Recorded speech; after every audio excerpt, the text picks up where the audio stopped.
This is the Polar Dual Pitch Shifter, and although it's one of Propellerheads' own effects, it actually leverages the same rack extension technology as a lot of the other units we're looking at.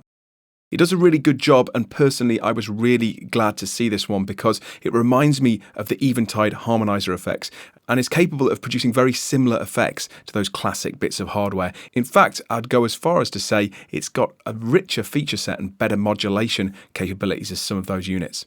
So let's take a look at the front panel of the Polar Dual Pitch Shifter and see what we've got on offer. So first of all, the main thing to look at are these two shifter areas, and this is really the heart of Polar. One of them is on all the time, and the other one can be engaged and disengaged at will. The main control for these are your main shift controls and fine controls, which remind me very much of the pitch shift controls in an oscillator and a synth. And then from there, we move into really delay effect territory with feedback and delay in the second shifter.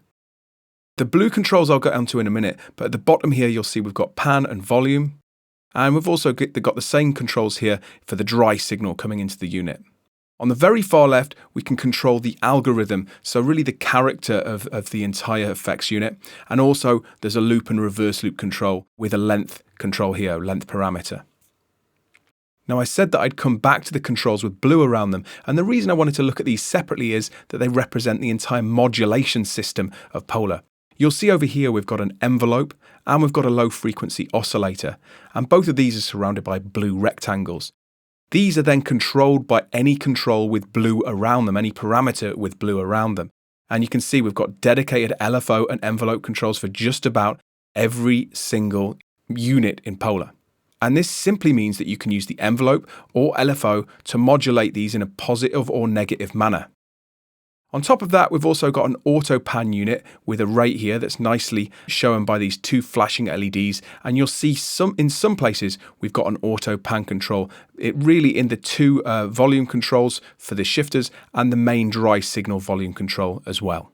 Flipping the rear of the unit, we've got some great modulation input options, so you can grab modulation signals from other devices, CV signals, and route them into Polar to give you some really synth-like effects.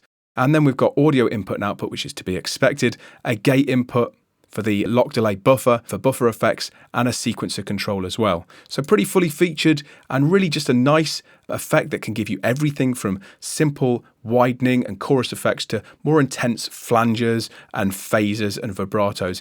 If you take a look at the presets, you can get a pretty good idea of what's on offer here and the sort of sounds that you're going to be expecting to make with this effects unit. We'll take a look in the next video of it in action and acting on some audio to see what it's capable of.